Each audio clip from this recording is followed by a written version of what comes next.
Sign these. I'm done explaining why I married a breakfast vendor. We don't need to do this here. It does mean something. 7 years, and you're still wearing that apron like it means something. That's all this was ever worth. The coffee hit the apron before I could say another word. Not my shirt. Not my face. That apron my grandmother's hand embroidered, the one I wore every morning at this counter. Marissa had seen it hundreds of times. She poured anyway. As it spread across the fabric and darkened the thread around my grandmother's name, I understood something I had been avoiding. She didn't just want out. She wanted me to feel worthless on her way out.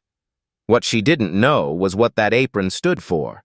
And when she found out, would she even recognize what she had destroyed? If this story is already pulling you in, go ahead and subscribe. There's a lot more coming and you won't want to miss where this goes. The first thing I do every morning before the city wakes up is knot that apron around my waist. It is old cotton soft from years of washing with a name embroidered near the chest in thread that has faded from navy to something closer to gray. Evelyn. My grandmother's name stitched by her own hands sometime in the 1980s when she ran a breakfast counter 2 terminals down from where I now stand. She sold egg sandwiches and black coffee to railroad workers who started their shifts before sunrise men who counted every dollar and ate standing up because sitting felt like a luxury they hadn't earned yet. She never treated them like anything less than the most important customers she had. That was the thing about her. She never needed someone to be powerful before she decided they were worth her respect. She raised me from the time I was 12 after my mother got sick, and my father was already long gone. The apartment above the terminal was small and the windows leaked cold air every winter, but she made it feel like enough. She would cook whatever we had and make it seem like a choice rather than a limitation. On the mornings she let me help behind the counter, she would tell me that a person's value had nothing to do with how full their pockets were. She said it the way people say things they want you to carry with you, like she knew even then that I would eventually need to hold on to something when the world tried to tell me otherwise. She passed 11 years ago and left me the recipe notebook, the embroidered apron, and a lease on a stall in the terminal she had worked in for 3 decades. I bought the stall outright before her funeral was over. Not because I needed the income. I did it because standing behind that counter every morning is the only way I know how to keep her close. Some people visit graves. I make coffee and egg sandwiches at 5:30 in the morning, and I think about her while the griddle heats up, and that is enough. The stall is called Evelyn's Table. It sits in the center of Lakefront Union Terminal, Milwaukee's main rail hub, a building that was once beautiful, fell apart over the decades, and is now in the middle of being rebuilt. My company holds the controlling interest in that renovation project. My company also owns Sterling Harbor Center, the commercial complex that sits directly adjacent to the terminal. Through a private logistics firm registered under a holding trust, my company manages rail freight corridors across 8 states. I am the founder and controlling shareholder of Langston Atlas Group, a private conglomerate with assets valued at over $18 billion. My personal net worth sits at roughly $5.6 billion. I sell egg sandwiches and black coffee for less than anyone else in the building, and I have done so every weekday for 11 years. Nobody who buys breakfast from me knows any of this. I prefer it that way. The truth is that most of the ideas that built Langston Atlas Group started at that counter in conversations with mechanics and cleaning staff and overnight shift workers who told me exactly what was broken in urban infrastructure because they lived inside those broken systems every day. A freight dispatcher once told me over a cup of coffee at 6 in the morning that every delay report he filed went into a system nobody read. 3 years later, Langston Atlas Group had a software division built specifically to address that problem. The view from that stall taught me more than any boardroom ever has, and I was not going to give it up because it embarrassed someone. Marissa and I met 6 years ago at a fundraising dinner for a transit advocacy organization I had quietly funded. She was working the event for her family's hospitality company, and she was good at it. Sharp warm when she needed to be with an instinct for reading a room that I found genuinely impressive. We talked for almost an hour near the back of the venue, and what struck me was that she never once asked what I did for a living. Most people led with that question.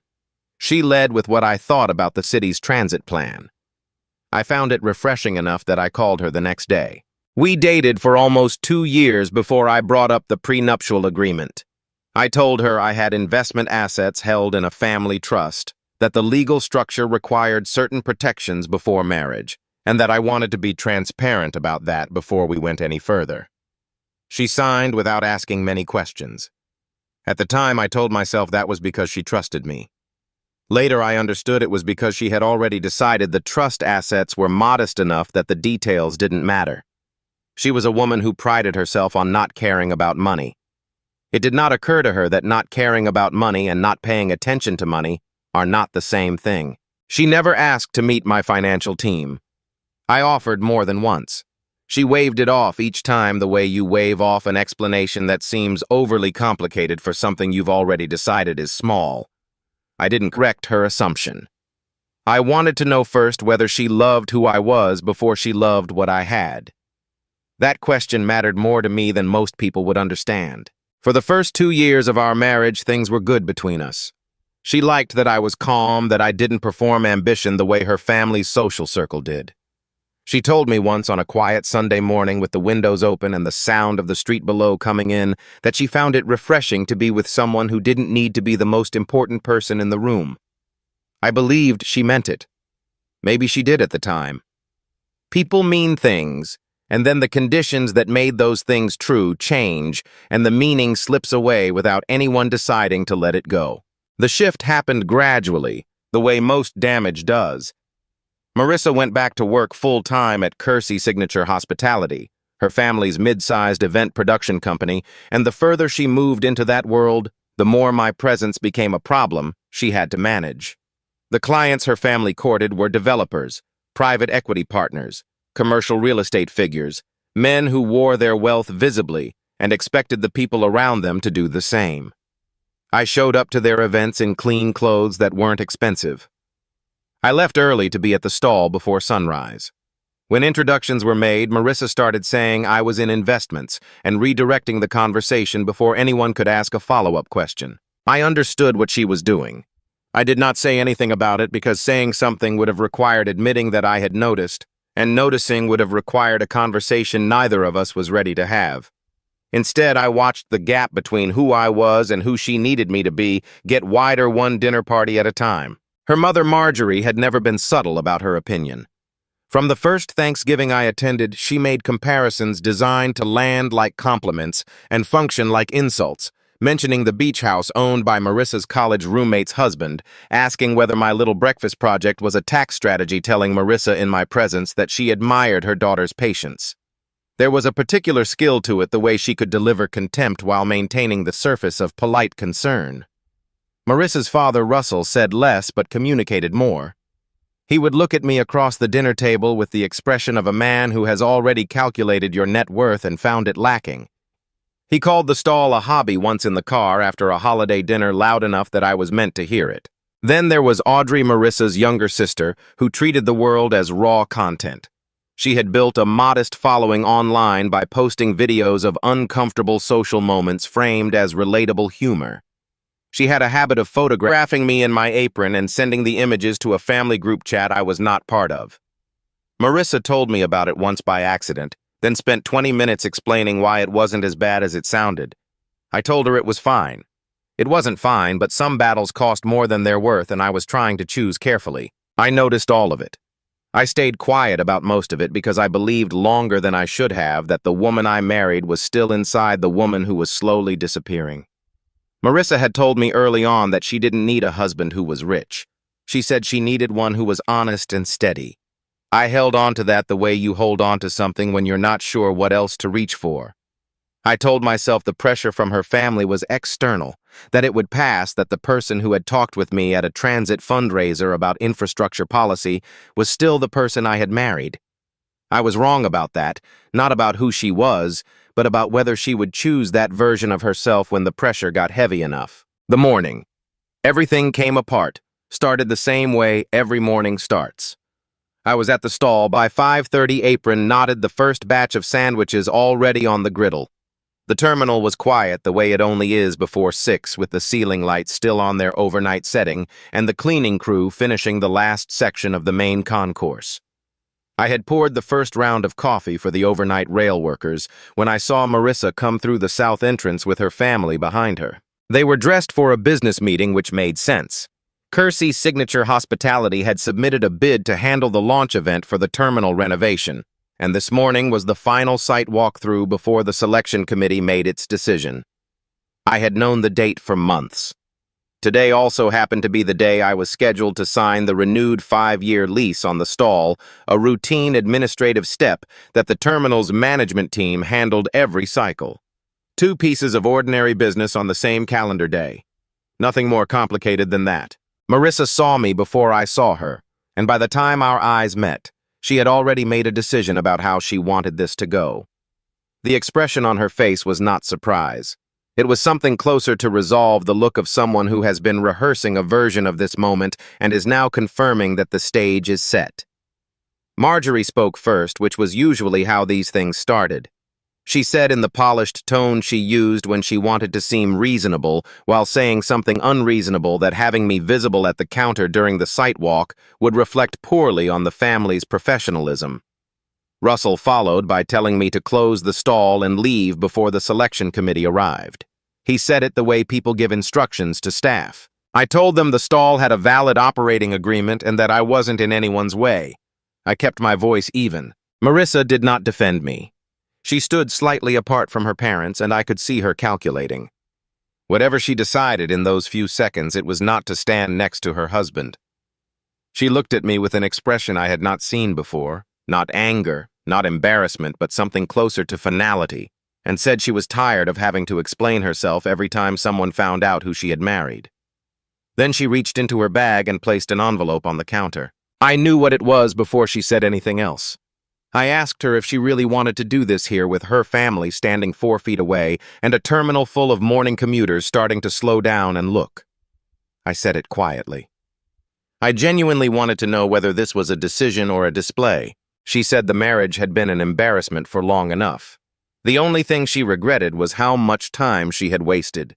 Marjorie made a sound that was halfway between a laugh and an agreement. Russell crossed his arms. Audrey lifted her phone, and I heard the small tap that meant she had started recording. I said we should take this home and handle it without an audience.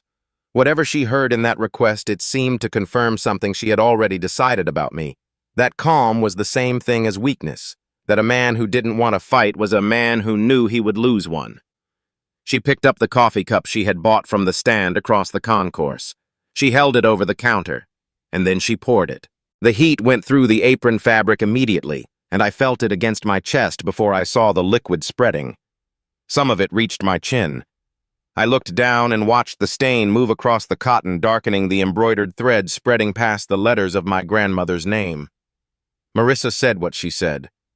Her family reacted the way they reacted. The people nearby stopped moving. I stood there with the weight of something I could not name settling into my chest. It wasn't humiliation exactly, and it wasn't grief, not quite.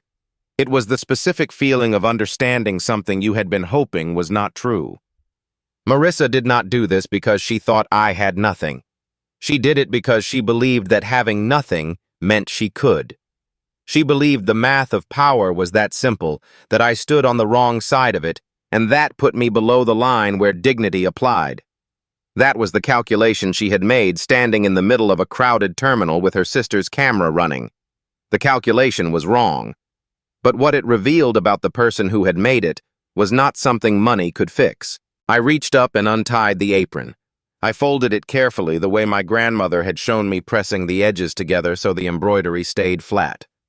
Then I took my phone from my jacket pocket and called Tessa Marlowe. Tessa has been my chief of staff for 9 years.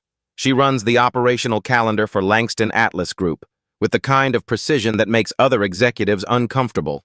And she has the particular gift of understanding exactly what I mean when I tell her only part of what I need.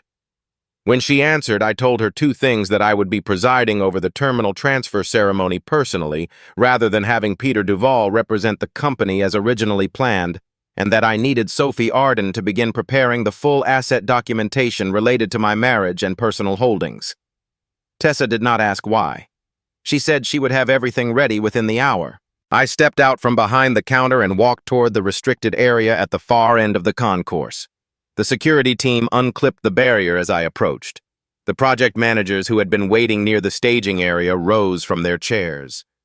The large display screen above the south entrance had already shifted to its ceremony configuration. Tessa was waiting at the edge of the cleared area with my badge lanyard, a briefing folder, and the particular expression she wears when she has been managing something difficult on my behalf without being asked to. As I reached, she looked past me once toward the counter, then back at me.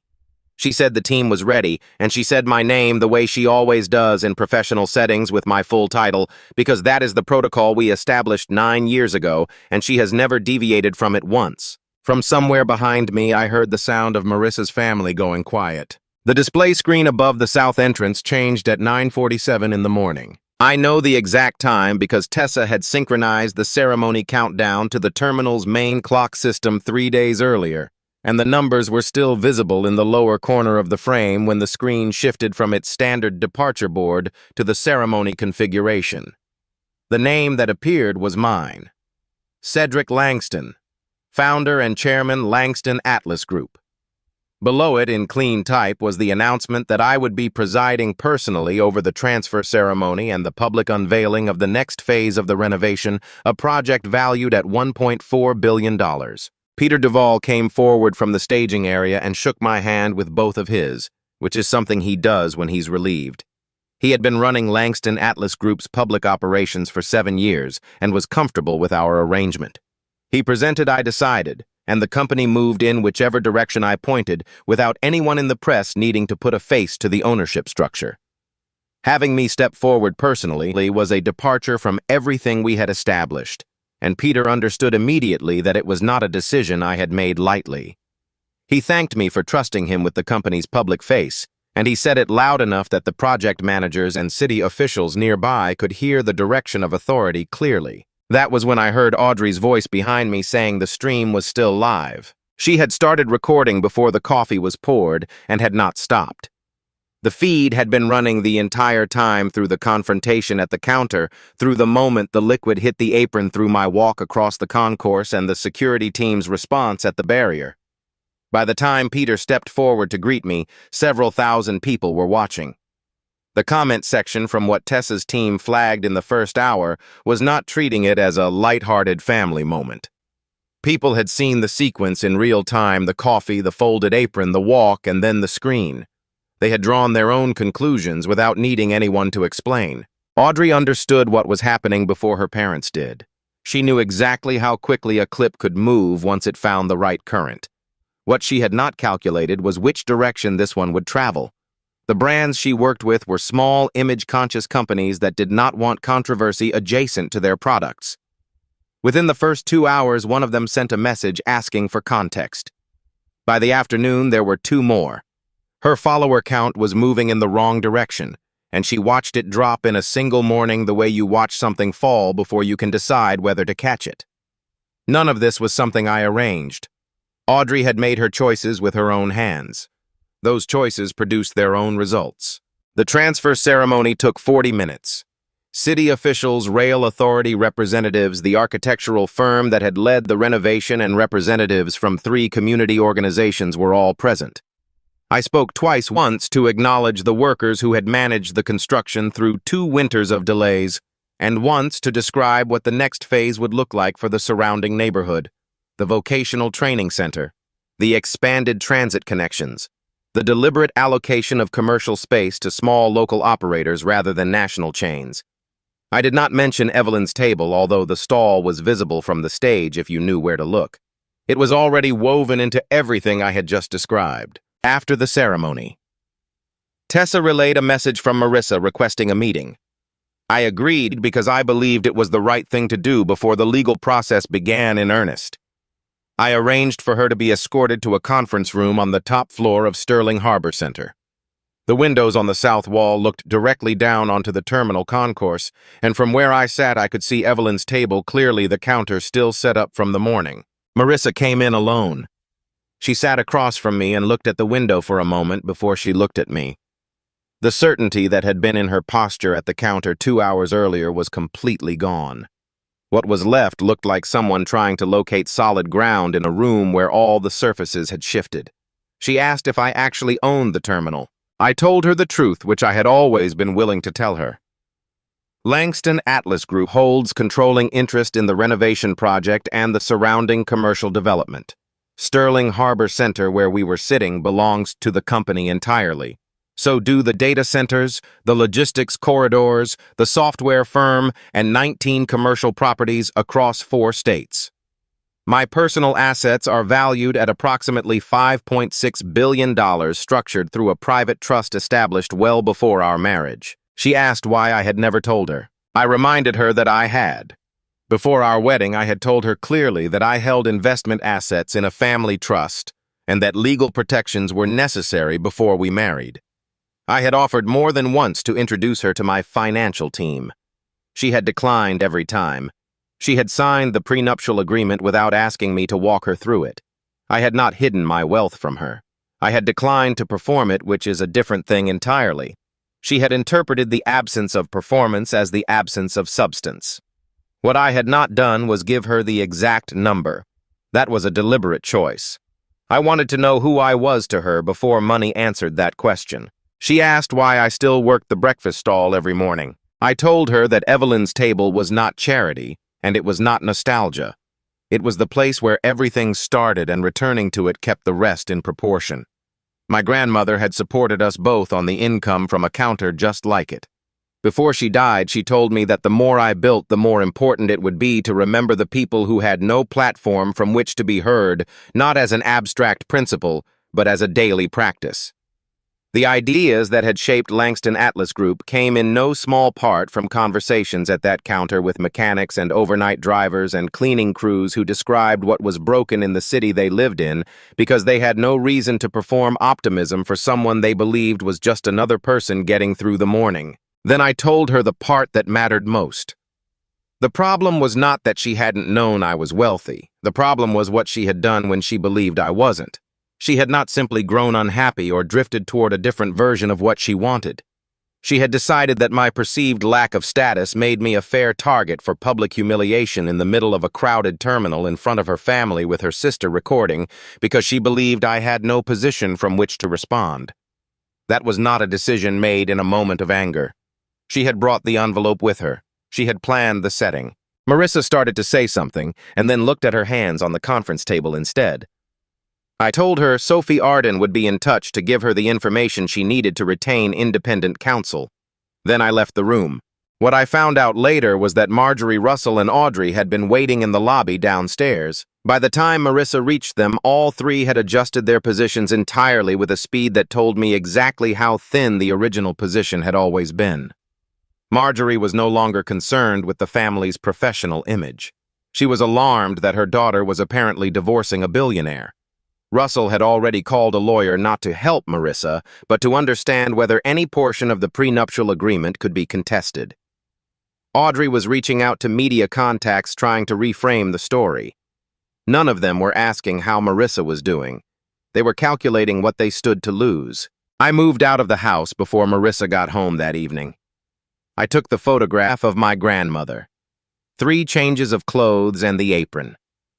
That night, standing in the bedroom with the closet half cleared, Marissa began to remember certain things. 2 years before Kersey Signature Hospitality had nearly lost the lease on their primary office space. The deposit deadline had been firm, and her family hadn't had the liquidity to meet it.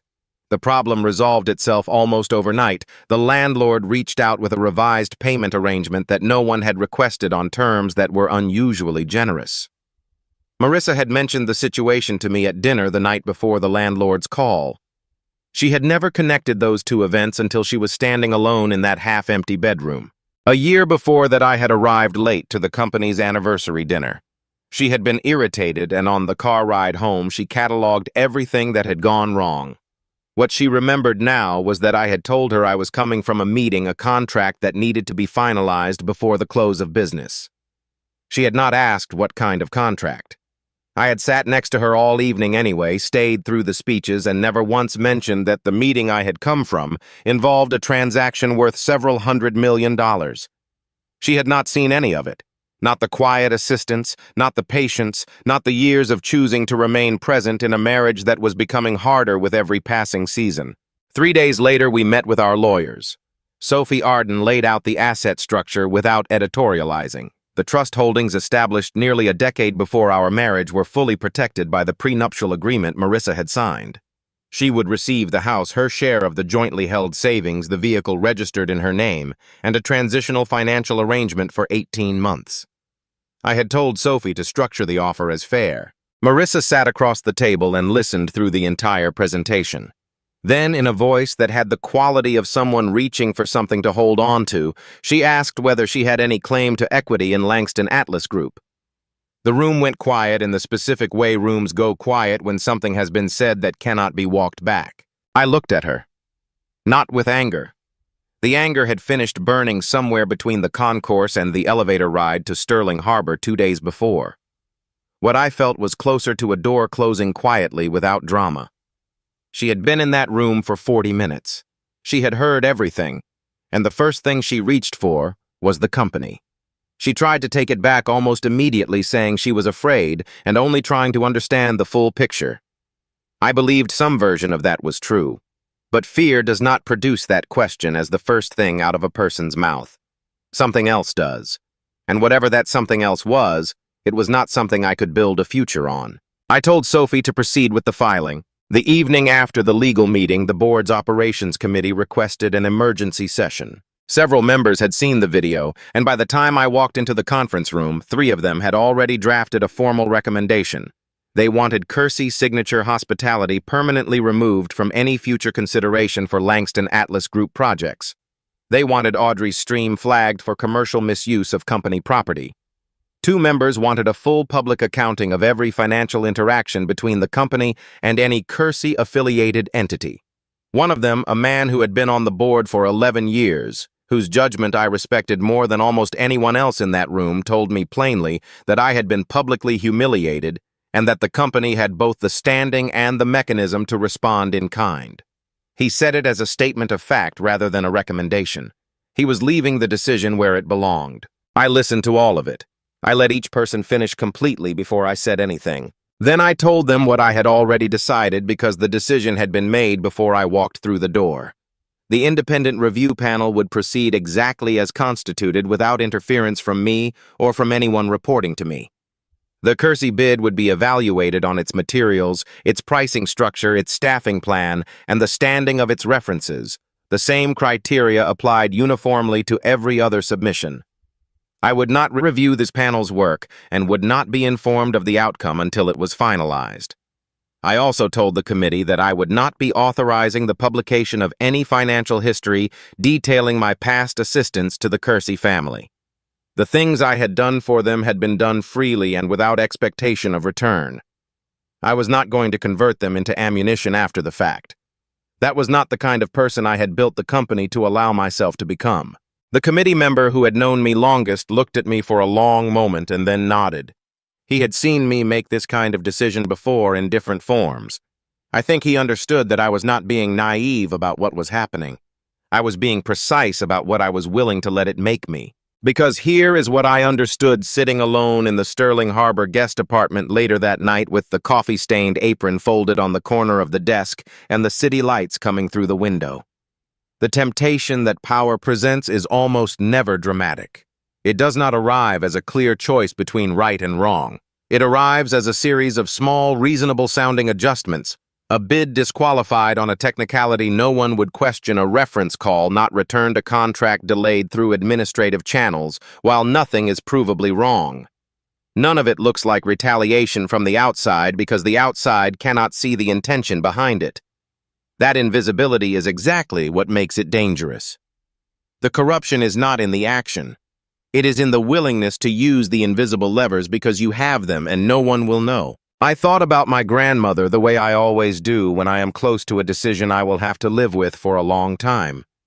She used to say that the real test of a person was not what they did when they had nothing to lose, but what they did when they finally had enough to stop caring about consequences. She said most people failed that test slowly and without noticing because power turns its corruptions into logic and packages them as reasonable decisions made by serious people. The only protection against it, she said, was to keep returning to the place where you started before you knew how much you had. I went to sleep with the apron on the desk. The next morning, I went back to the terminal. The independent review panel completed its evaluation 6 days after the ceremony. Kersey's signature hospitality did not advance.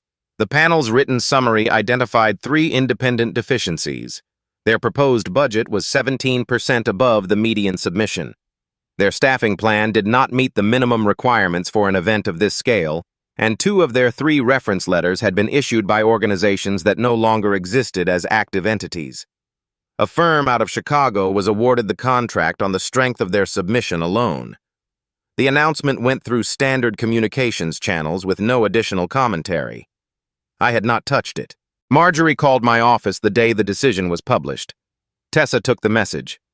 I did not return the call. Russell sent a formal letter through his attorney asserting that the review process had been improperly influenced and requesting full documentation of the evaluation criteria. Sophie's office responded within 48 hours with the complete panel record. Russell's attorney did not follow up after receiving it. Audrey's situation continued to develop on its own timeline with no input required from me. She lost 2 commercial partnerships in the first week after the video circulated. Both companies communicated their decisions through language that cited her content broadly without naming any specific post. The standard approach when ending a relationship without creating a record that could be used against them. The platform flagged her account for a policy review based on the use of identifiable private individuals in a live broadcast without their knowledge or consent. Specifically, the terminal's cleaning crew and several commuters who had appeared in the background without knowing they were being recorded. She lost close to 1/3 of her total following over 10 days. What she told her audience publicly was that she was taking a break to reassess her content direction. What was actually happening was that she was sitting alone with a question she had never had to treat as serious, whether the kind of audience she had built specifically on the discomfort of others, on the exposure of moments people had not chosen to share, was something she wanted to keep building. Nobody forced that question on her. She arrived at it herself through the natural consequences of what she had chosen to do, which is the only way any question of that kind ever sticks. The divorce was finalized without a court appearance and without public statements from either side. Marissa received the house the vehicle registered in her name, her portion of all jointly held accounts, and a transitional financial arrangement covering 18 months structured to be sufficient without being punitive. She received no equity in Langston Atlas Group. The trust holding the company's assets had been established 9 years before our marriage, and the documentation was unambiguous. Her attorney reviewed the full record, confirmed there was no viable path to contest it, and advised her to accept the terms. She did. I placed one condition in the settlement agreement written narrowly on purpose. Marissa and her immediate family were not to use my name, my company's name, or any professional association with me as a marketing tool or as a component of their public presence. That was the extent of it. It was the only boundary I genuinely needed to impose. In the months that followed, Marissa made choices I was not expecting. She left Kersey's signature hospitality. Not loudly, she did not announce it or frame it as a statement of principle. She simply stopped going in, and after a period of time, she and her parents came to whatever arrangement families come to when they finally acknowledge silently and without ceremony that the structure they had been operating inside was damaging in ways none of them had been willing to name. She began seeing a therapist. I know this only because she mentioned it in a letter she sent me approximately 4 months after the settlement was signed. The letter was not long. She did not request anything. She did not reference the company or the settlement terms. She wrote that she had spent a significant amount of time trying to understand the difference between not knowing a fact and not wanting to see something. She had told herself for years that her ignorance of my financial situation explained everything that had gone wrong. What she had come to understand was that the ignorance had never been the point. The point was what she had believed was acceptable behavior towards someone she thought had no power to object.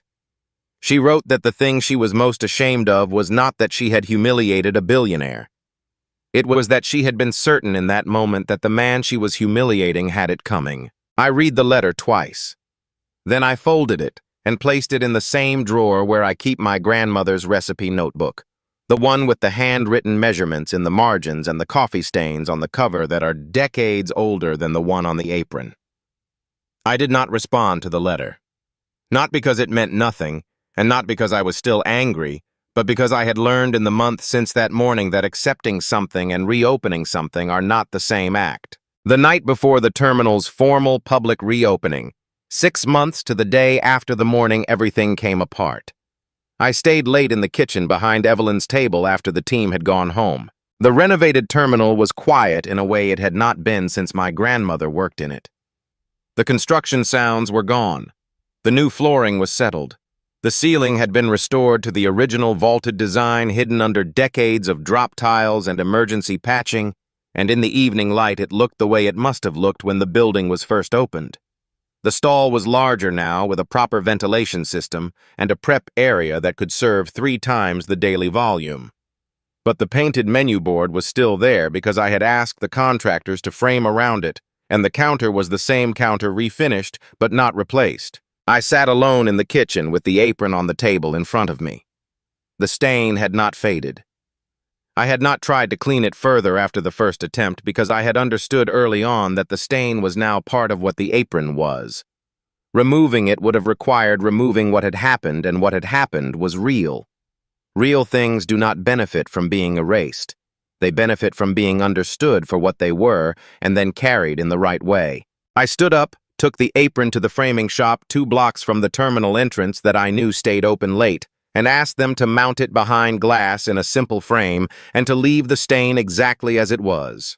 The next morning, before the public doors opened, I hung the framed apron on the wall directly behind the counter at Evelyn's table. I wrote the label myself on a small card and taped it below the frame words I had first heard from my grandmother in the apartment above this building on a winter morning when I was 13 years old. Your worth doesn't change just because someone failed to see it. The terminal opened that afternoon to more visitors than it had seen in 30 years. The vocational training program was announced at a small ceremony near the east entrance. Evelyn's table had a line extending into the concourse by 7 in the morning. My role at the company was public now, and the schedule reflected it. But every Friday morning I came in before the first customers arrived, put on a plain work apron, and ran the counter until the mid-morning rush was done. That was not going to change because my name was now on a screen in the main concourse. It was on one of those Friday mornings that Marissa walked through the terminal. I saw her from behind the counter. She was moving toward the south platform with a small travel bag, dressed simply in the way she dressed when she wasn't presenting herself to anyone in particular. Something made her turn as she passed the stall, the coffee smell most likely, which travels further in that space than anything else. When she turned, she saw me. I was handing a paper bag to the man at the front of the line, a maintenance worker who came through every Friday, always ordered the same thing and never wanted to talk much before 8 in the morning, which had always suited me fine. I completed the handoff and looked up and across the width of the concourse. Marissa and I were looking at each other directly for the first time since the Sterling Harbor conference room. She gave a small nod. I returned it. She continued toward the platform. I turned back to the counter where the next person in line was already waiting. There was nothing dramatic in that exchange, and I did not want there to be. The marriage was finished. The grief had moved through me the way grief does when you give it the space it needs, not by disappearing, but by finding the proportion it will occupy permanently, which is smaller than it felt at the height of it. What remained was not resentment and was not longing. It was something closer to clear-eyed acceptance of what had happened and why, and of the choices I had made in response. Marissa had once believed I had nothing because I stood behind a breakfast counter and wore a hand-embroidered name on a piece of faded cotton. What she had not understood was that everything I had built began exactly there, in that posture, in that quality of attention to the people in front of me, in the discipline of showing up before sunrise every weekday, to serve people who did not know and did not need to know who I was. The stain on the apron did not diminish what it meant. It clarified it. Every morning I looked at it through the glass. It reminded me that the day someone tried to use my apparent smallness against me was also the day I understood with a completeness I could not have arrived at any other way exactly what I was made of. Not because of the billions, because I already knew. The line moved forward. I poured the next cup of coffee, wrapped the next sandwich, and kept working. There is something worth sitting with at the end of a story like this. The way we treat people when we believe they cannot push back, that is not just a moral question. It is a mirror. It reflects something true about us that we might not choose to see under better lighting. Cedric did not need the reveal to know who he was. He knew it every morning when he knotted that apron. The framed stain on the wall behind the counter was not a trophy.